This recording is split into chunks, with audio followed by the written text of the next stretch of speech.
all new. She disappeared without a trace. Today, In their first interview in America, Oprah talks to Madeleine McCann's parents.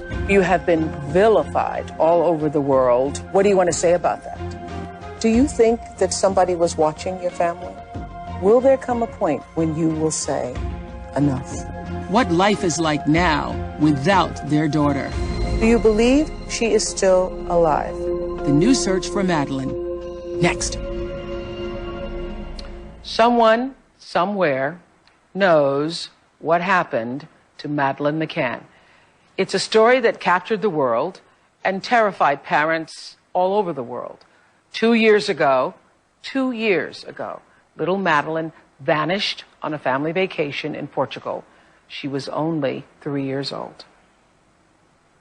It was the spring of 2007. Kate and Gerry McCann were enjoying a family vacation in Praia de Luz, Portugal, with their 2-year-old twins, Sean and Amelie, and 3-year-old Madeleine. We were having a great time, and the kids, and Madeleine in particular, was having a ball.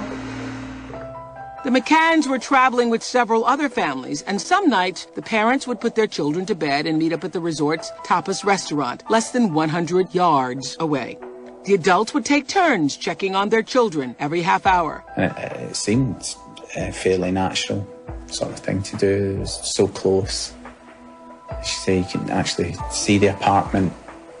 There's absolutely no way, if I'd have had the slightest inkling that there was a risk involved there, that I'd have done it. On the 5th night at around 10 o'clock, it was Kate's turn to check on the children. It was on the 3rd check, which is my check, that I went. And I discovered Madeleine had been taken. And I just remember saying, not Madeleine, not Madeleine, not Madeleine. And I can just remember saying that over and over and over again. Madeleine was missing and the search was on. The next day, her parents, Kate and Gerry, held their first press conference. It would prove to be the beginning of an international media frenzy. Please, if you have Madeleine, let her come home to her mummy, daddy, brother and sister. The disappearance of Madeleine. Within hours of that emotional plea, news of the McCann's tragedy traveled around the world. We're going to begin with the search for Madeleine McCann. Disappearance of that. Madeleine McCann. The heartbreaking story of Madeleine. If you have seen this little girl, please give any information that you have.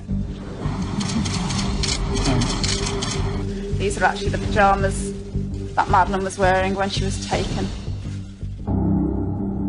After searching tirelessly for 4 months with few solid leads, the McCanns became suspects, or what the Portuguese call arguidos. Kate and Gerry McCann have both been today declared arguidos. With that stunning news, Kate and Gerry decided to leave Portugal, the last place they'd seen their daughter Madeleine.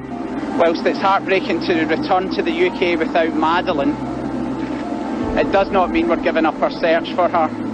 Despite there being so much we wish to say, we are unable to do so, except to say this. We have played no part in the disappearance of our lovely daughter, Madeleine. Well, Kate and Gerry were officially cleared as suspects in the case of their missing daughter last July, and the McCanns are here today for their first interview in the United States. Thank you for joining us. Thank you. I know this is a really hard time because it's 2 years exactly. It is, yeah. Mm-hmm. How are you? Well, we're still going. We're working really hard, and we have our better days and our not so good days. But we're persevering and we're pressing on whilst there's hope. Anniversaries harder than other days or about the same? I cannot believe that 2 years has passed. I mean, I can't believe it's 2 years since I've seen Madeleine. And she's had 2 years without being with her family where she should be. So from that point of view, it's a real significant mark. Do you believe she is still alive? there's absolutely no reason to believe that she's not alive. I think that's a key thing. And is that wishful thinking, hopeful thinking, or is there some part of you that feels it, senses it, or just doesn't want to give up? I think it's partly fact in that, you know, there's no evidence at all to suggest that Madeline's come to any harm. Part of me that, you know, I do feel she's there, you know, that connection is there. Now, whether that's just because I'm her mother and that will always be there, that bond, I don't know, but I don't feel that she's that far away, you know. Well, you know, I had read something that said there were times, even, you know, early on after she went missing, that you would say, I hope that whoever has her gives her blanket. I hope that whoever has her is keeping her warm. I hope that whoever has her. I mean, it's funny, it's, you know, I mean, as a mum, it's things like that you worry about as well, you know. Is someone brushing her teeth? Is someone rubbing her tummy when she's not feeling well? You know, it's all those things that as a mother, you know, you do and you should be doing. And you know. But then do you let yourself go to the worst sometimes? I mean, I do. I think it's natural, and, you know, I know people mean well and they say don't let yourself go there, and it's not going to help going there, but as a mum, inevitably there are times when I do, and they're the times that I kind of dip down. Obviously, I'm going to worry about her constantly, you know. I would imagine there have been many times when you dip down. In this past 2-year cycle, so much has happened. What has been the worst for you? Were there times when you thought you wouldn't get through it? I mean, I think nothing is going to be worse than those early days, really. It was horrific. It was awful, and I don't believe there can be a greater pain. it's something that, you know, no parent should have to go through. It's just the most devastating, horrible sensation for your child and your whole existence, your family existence. Yeah, yeah. We'll be right back with Kate and Gerry McCann. You know, we tried very hard to have a baby, and it took many years until I got pregnant. And the day Madeline was born was the most special day of my life. I did actually believe she was a real gift to us. I just can't believe I went, you know, through 5 years of desperately trying to have children to suddenly having 3. It was great, it was just lovely. We were just so happy. I never had a day where I took my children for granted, having been through what I've been through. But you actually forget how precious life is until something awful happens and you realise just how perfect our life was.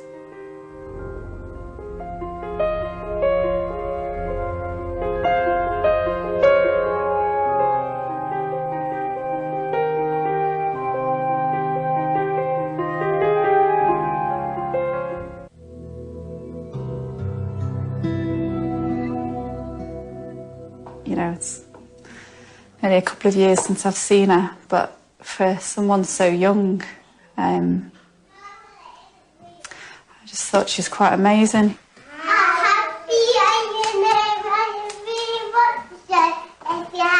And you know it. Clap your hands. And it's obviously quite hard just thinking about it, sorry.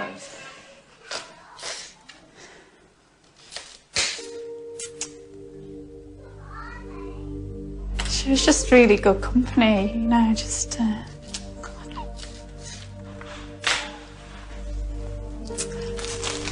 She just, I mean, she's like my little friend sort of all the time. The ones that Madeline has done, I just can't pull down, to be honest. Yeah, it says here, Madeline Donegal, Easter 2007, and that was April we went to Portugal.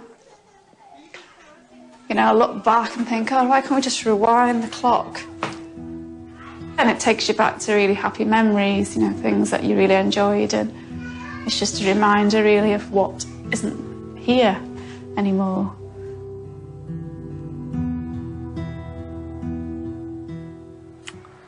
Ooh, that's hard. That's hard. The McCanns are here today for their first interview in the United States. Well, you know, you have been vilified all over the world for having dinner with your friends that night and the proximity, you know, less than 100 yards away, and leaving your children, the twins, and Madeline alone. And I'm sure you have beaten yourself up many times over that. Obviously, if you could do it differently, you would at this point. Absolutely. Yeah. So what do you want to say about that?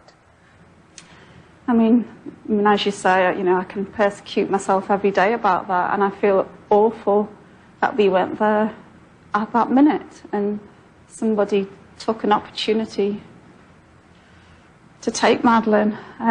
But if there'd been a second where I'd had to consider, is this okay to do this, it just would not have happened. It just wouldn't. Because this was, you all had done this every night for 5 nights straight, is what I'd read. So you'd done it every night and never thought we are endangering our children, or maybe we shouldn't do it. I think, no, we felt very safe, and quite a lot of resorts in Europe, there is a baby listening service. And we were doing that ourselves within the group, and actually getting into the apartments. So it was a group of 7 friends, was it? Well, there was 9 adults in total. And that's what we were doing. And really, we were just checking to make sure none of the kids were crying. How many children are being checked on during this? So there were 8. 8 children. Yeah. Three families.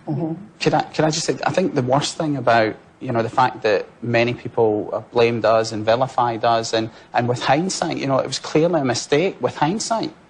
But the worst thing for me about that is there's an abductor out there, and that person stole our child and went into an apartment and took a child. And he's anonymous and blameless. Do you believe it was a he? Almost certainly. A male, almost certainly. And is that because one of your friends, Jane, Anna, Jane had seen, was explained to me, because I had read that she was coming out of her villa at 9:15. So let's go back to that night, if you don't mind. Yeah. Let's go back to the night. 9:05, you all are at dinner, and you made the check at 9. So you're checking every half hour. It was actually 9 o'clock while the whole group were in the restaurant. And one of our friends, Matt, already went up and checked his daughter. And as he came back, I went up to check on Madeline and the twins. And I went into the apartment, and we were really just checking them crying. And the door was... Checking to see if there was any crying? Yeah, that was it. And the door was open. I'd left it just ajar, about 5 degrees. And we checked them before we left, and they were sound asleep. Which door are you talking about? This is the bedroom door to their room. The 3 children were in the same room. So I actually stepped into the room, and the twins were sound asleep, and Madeline was lying in her bed, exactly where she was when I left, cuddle cat up beside her head in her blanket. And I closed the door over and went to... And this is about 9:05. So I went outside, and I was outside the apartment, and I met one of the other guests, and he was coming the other way with his kid, and I actually crossed the road to chat to him, and we were sort of chatting for about 5 minutes. And during that, Jane went to check in her children, and it was at that point, she was just past us, going up to the corner, and she saw a man carrying a young girl with almost, you know, she described independently the pyjamas that Madeline had on. And she didn't see the child's face. She didn't, you know, she saw me there. She'd seen that I'd just been in the apartment. And so at the time, she thought it was something odd, but it didn't raise enough alarm bells to challenge the person or anything. The child was barefoot and bare-armed, and he had quite a heavy jacket on, so I think it's one of those things that just seemed a little bit odd, but obviously it's not until later on that you realise. So this is a sketch of that person that your friend Jane remembers seeing. But Jane didn't say anything when she came back to the table. No. Yeah, because she saw you standing there. Yeah. So you discovered that Madeline was missing. So you checked it about 9:05. Another friend sees this man at 9:15, and you went back to check again at... Well, actually at 9:30 I stood up to go and check on Madeline because it was my turn, and at the same time Matt, our friend, stood up, and we both started walking, and he said, I'm going to go and check on Grace. They were in the next apartment to us. He said, I'll check on Madeline. And we hesitated a bit, and then he said, no, I'll check. So he went to check at 9:30, came back, said, fine, everything's fine. So then I went at 10 o'clock, the next check. Did he see her in the bed at 9:30? No, he just went in and listened, and there was no crying. So he came back and said everything's fine? Because everybody's just checking to see if there's crying, and there's no crying, so everything's fine. And so then you went at 10. I went at 10, and I went into the apartment, and there was no crying. I stopped, and there was no crying. And then I just noticed that the door was quite open. Which door? The bedroom door, sorry. And we usually have the door, as Gerry said, sort of not closed, but ajar, just so a little bit of light gets in, so it's not too dark in the room. So I thought, well, Matt must have gone in and left the door open. Same thing he thought. Yeah. So I thought, well, I'll just close it over again. And as I went to close it over, it slammed shut. And I thought, and it was like sort of, you know, a draft had caused it to shut. So I turned behind me and I thought, the patio doors open, and they were closed. And I thought, well, that's strange.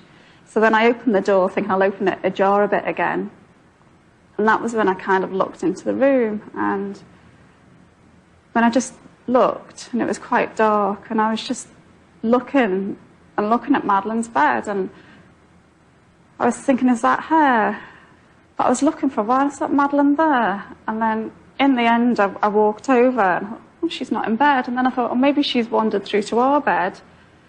And that's why the door was open. So I went through to our bedroom, and she wasn't there. And then I'm kind of starting to panic a bit, and I ran back into their room, and literally, as I went back into their room, the curtains that were drawn over just whoosh, flew open, and that's when I saw that the shutter was right up and the window was pushed right open. And that was when I just knew that someone had taken her.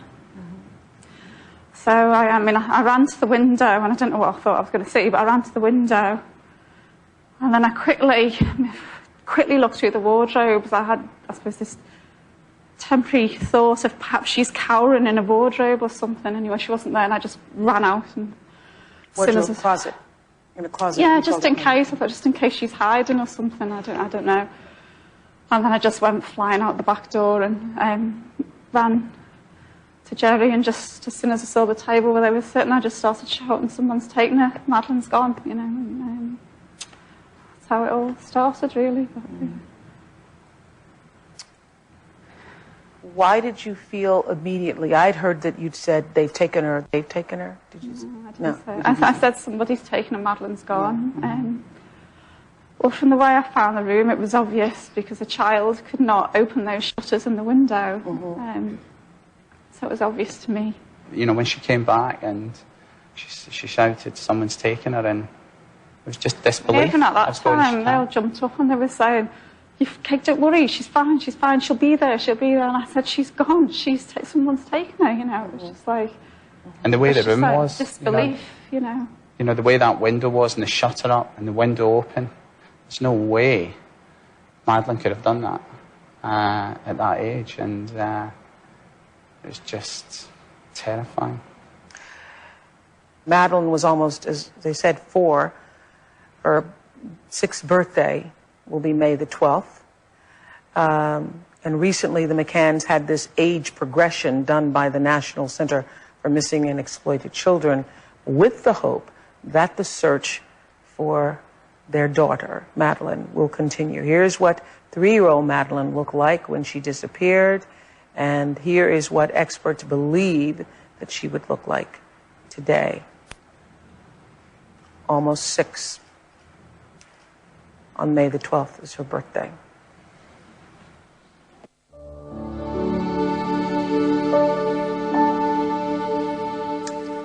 In the last kind of few hours that I spent with Madeline were lovely.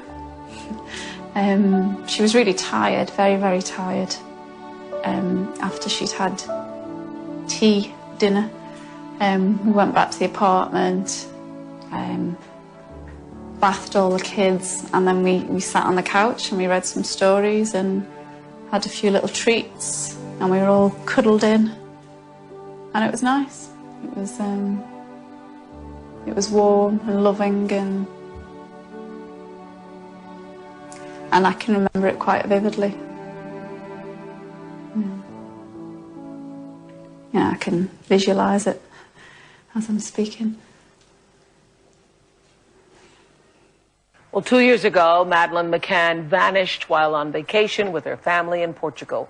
Her parents, Kate and Gerry, are here today because they want the world to know that they are still searching for their little girl, and they believe that someone somewhere knows something about her disappearance. How often do you think about those last moments? Quite a lot. I mean, they were really special, actually. It was funny in a way, because that night, at that time, was more significant than the previous nights. I remember everything. I mean, she took my engagement ring off and put it on her finger, which she did quite frequently. And, you know, I can remember the stories I read, you know. What did you read? Well, it's one of her favourite stories, which is called Mog, which is about a cat. And, I mean, the story we read, which seems ironic now, but the story we read, the last story was When You're Happy and You Know It. And so when you came and realized that your daughter was missing and you're in a foreign country at the time, you made a decision, you know, an effort to try to get her picture out, to try to engage the media. Is that true? It wasn't so much a conscious decision. After a few hours, some of our friends were saying we would contact the media, you know, Portuguese police were saying no media, and we were desperate at that point. The overwhelming feeling was like helplessness, absolute helplessness. I mean, you're absolutely desperate. I mean, this is our daughter who you just love beyond words, and every second is like hours, you know, and nothing can happen quick enough. So you just want as many people as you can out there looking, praying, closing borders, you know, just try and get it back. I think that's a really powerful statement. I never thought of it that way before, but I'm sure other parents who are watching you or anybody who's had a child missing understands what you mean when you say nothing can happen quick enough. And you know, nothing Oprah, can happen quick enough. It was so dark. It was dark, and I've never had such a long night. It was dark, and you're just praying for the light, you know, to come up, to get out there. It's just... There's a feeling of utter helplessness as well. And it's interesting because, you know, though there's been a lot of negative, there's been those early days, there was just an incredible power that people wanted to help us. Yeah, in the early days. Yeah, I mean... And then that turned. It did, yeah. Yeah. Can we go back to that press conference? It was 4 days afterwards, because there was a press conference that was held just 4 days after Madeleine disappeared. Kate made another plea to the public for her return. Let's watch that. Madeleine is a beautiful, bright, funny and caring little girl. She is so special. Please, please do not hurt her. Please don't scare her. Please tell us where to find her.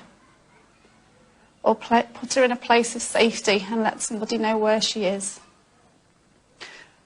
We beg you to let Madeleine come home. Well, the tabloids used that press conference against the McCanns, saying that Kate's lack of emotion implied that she was guilty. So, first of all, tell us why you seemed not as emotional. I mean, there were two aspects, really. I'd spent 72 hours, I think, crying. And then suddenly you almost feel like a little bit numb. It's really hard to describe, you know. Yeah. So I just want to verify, because I had read that before the press conference, a behavioral expert spoke to you. Certainly in the first week, yeah. And they said it's quite important that you don't show any emotion, because the abductor could get some kind of, I don't know, some adverse kick out of it. And I tell you, when someone says to you, you know, if you do this, or you know, you get the feeling from them that if you do this, it could be detrimental in some way to your daughter. I mean, there's huge pressure on you to do that. I mean, the last thing I want, obviously, is to cause any extra further harm to Madeleine. So, do you regret taking that advice? No, I mean, it was advice that was given with the best intention, and I have to take expert advice, you know, I mean... Who can judge how you're going to react? Right. You know, how many people have been in that situation? How has your marriage been through all of this? Because a lot of marriages, a lot of people get pulled apart. I think, you know, a child abduction, I think, could destroy any family. There's no doubt about it. It's one of the most devastating things. And then if you look what's happened to us subsequently, but we've been supported tremendously well. And I think that's helped us stay strong and stay together. And obviously we're really united in our goal and our love of Madeleine and Sean and Amelie. Once you were made official suspects, what was that moment like for you? Well, it was, there were two things really. I mean, one, it was incredibly upsetting because, you know, just when you think things can't get any worse. But actually, it made me very angry. And I know anger's not a good emotion, but it suddenly dawned on me that they weren't looking for Madeleine. They weren't looking for Madeleine and they weren't looking for the abductor. And I just felt so angry on her behalf. I thought she just deserves so much more than that. And suddenly when that happened and I got angry, I just felt strong. I just thought, I'm going to fight to the death for Madeleine, you know. She needs us to be there, and I just suddenly, I don't know, I just kind of got strength from somewhere. I think, though, that when the policeman told us that we were going to be re-interviewed as Arguido, and it's a slightly odd legal situation, really means a person of interest to the inquiry. It's not really, you know, that you're being charged. You can be declared Arguido if you have to answer questions which may incriminate yourself. But I think Kate just turned around and says, what are you trying to do? Destroy our family? You know, and you'd already had the biggest insult you could have as a parent.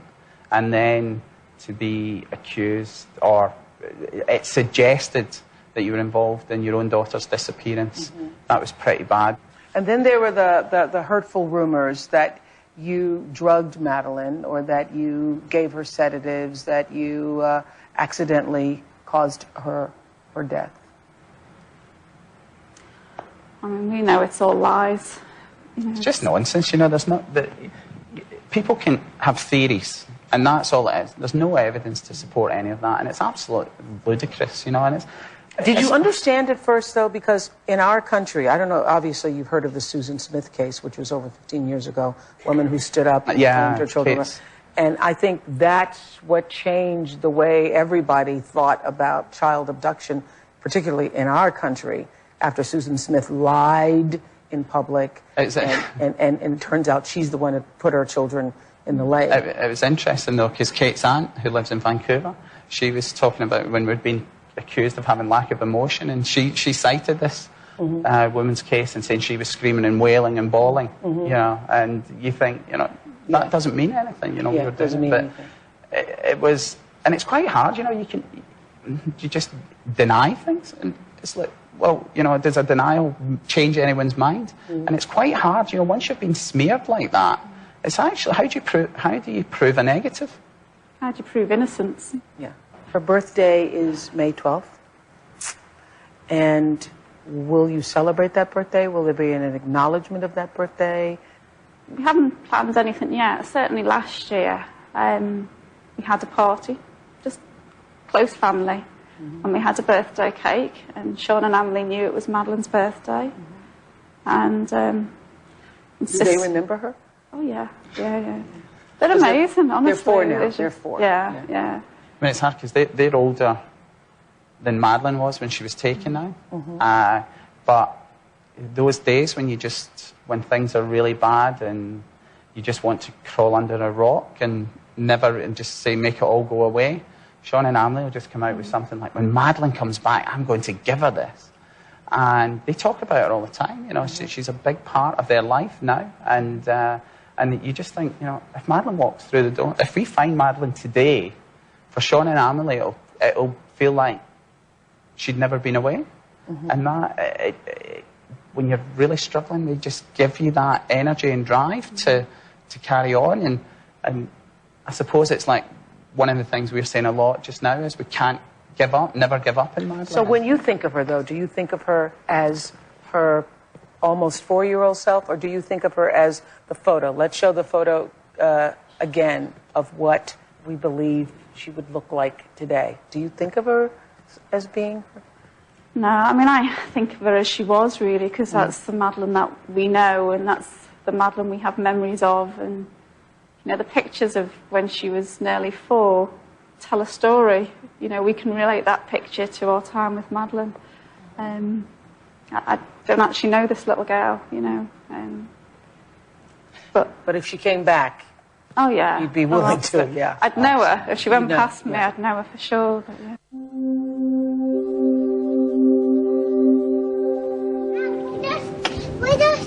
We're just gonna pick some cheese. We're getting some cheese on the moon, okay. Life has to go on. You know, if we didn't function, then we'd achieve nothing. Go on then, I think we need to get ready though.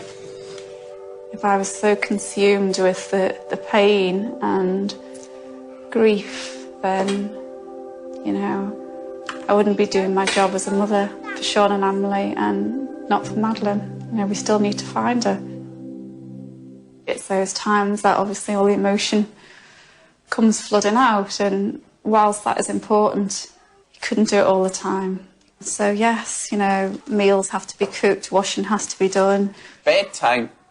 Let's get a story ready. Sean and Emily know that we're looking for Madeline. Now, they obviously love the sister very much. And for them, that's just become, that's our job, really. And they know it's okay to be sad. How has this affected the way you parent Sean and Emily? Are you afraid to ever let them out of your sight? I think it definitely has affected. I mean, it's important, I suppose, to get the balance. I mean, they have to live, they have to experience life, and there are times when you have to let go a bit for their development. It's hard. It's difficult. Yeah. But they also understand now that we are here asking people to help us search for Madeline, and that, you know, that image is, we're looking for a 6-year-old girl now. Yeah. Well, you know, I heard you were criticized, vilified for washing the cuddle cat that was in her bed, 70 days later. Do you still carry the cuddle cat? That's the cuddle cat? Yeah, I do. It's with me. Yeah, I mean, I find that quite bizarre, really. I mean, cuddle cat always used to get washed, you know. So 70 days after Madeline was gone, there was a story in one of the tabloids about her washing away the DNA from the cuddle cat, but it had been 70 days. Have you ever come close in a lead? Have you ever come close to thinking that you were close to finding her? I don't think so, really. It's hard because you almost don't want to let yourself go there. So I think in the early days and weeks, we used to hear about sightings, often through the media. And lots of family and other people would get very excited. And sometimes they had, you know, almost no credibility whatsoever. And until we have some sort of evidence, you know, a photograph or something, then I think we wouldn't allow ourselves to really think this is it. To get hopeful. Too hopeful, yeah. We're hopeful, but not thinking that you're there. It's happened for other families. You know, you know, other people might think, you know, they're deluded. You know, Madeline's not. It has happened. Elizabeth's smart, and we've met the smart. You know, there's 2 ways I think Madeline will be found. This age progression picture. Someone now, where Madeline is around, will recognise her. And that's why we want the image out there as far and as wide. So they'll do it. Or the second thing is we'll identify the abductor. And that's key. Or somebody knows something. Because at the end of the day, this man is known to somebody, you know.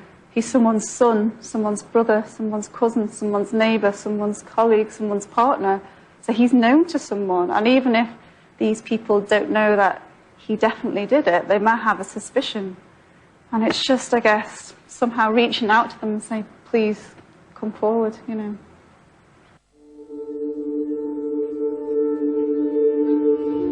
We're currently in our forensic imaging unit. These forensic artists every day are aging the photographs of long-term missing children. 900 children have been recovered successfully. The photo in the center is the photo we used of Madeleine McCann. So this is the photo of Kate McCann on the left at age 5 or 6, and the photo on the right is of Gerry McCann at the same age. So what our artists will do is to create a combined image that we believe is representative of what Madeleine looks like today. It's nice to see you. I really want you to understand circulating the photograph of a child who was not quite 4 2 years later is not good enough. This is our age-progressed image of Madeleine. I mean, I think it is a reminder of what we've missed out on, and particularly, you know, what Madeleine's missed out on. If that Madeleine walks through the door tomorrow, it'll be like she's never been away. Yeah. That was Ernie Allen from the National Center for Missing and Exploited Children. They do amazing work there, showing the McCanns what they believe Madeleine might look like today. I hear you keep Madeleine's room ready for her. Yeah, no, it's all ready, waiting. Do you go in the room often? I do, yeah. No. I go in about twice a day. Do you talk to her? I do, usually. I mean, I tend to open and close the curtains morning and evening and just say hello, really. Just tell her we're still going and, you know, we're going to do everything we can to find her. Are the Portuguese police still looking? Well, what's happened is the file was officially closed, and that was a really difficult period because in Portugal they have a thing called judicial secrecy and you're not meant to know what's going on, but that was closed last July, and then we were given the files on DVD in Portuguese. So we have a small team which is funded from Madeleine's fund, and we really hope that people who were in Praia da Luz, who might have information, and we've asked the local community in Portuguese to come forward, and again in combination with the sighting. So, you know, this, for us, this is a very active search, and Kate spends... There's no law enforcement agency, though, actively looking for Madeleine. I mean, obviously, you know, the onus is on us, this, which, you know, is pretty frustrating, actually. But as parents, you've just got to do everything.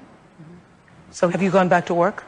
Yeah, I made a decision to go back, and for 2 reasons. One, I felt it was important that the twins had normality back in their life, and me going to work was normal. And I think almost for selfish reasons, I needed to be thinking about something else.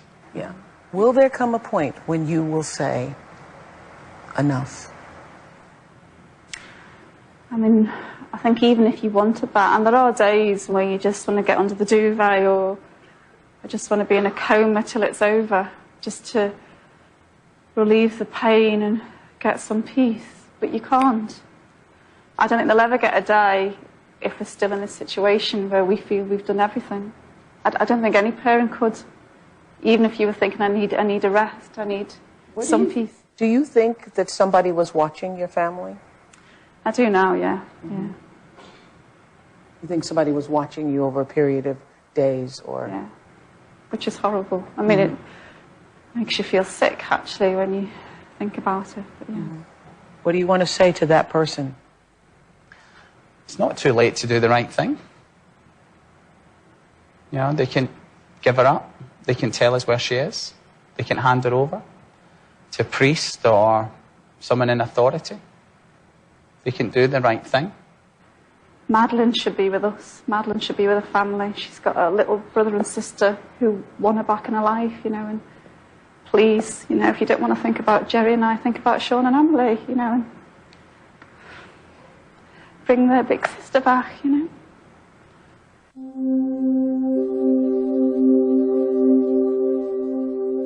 You recently went back to Portugal. Yeah. What was that like for you?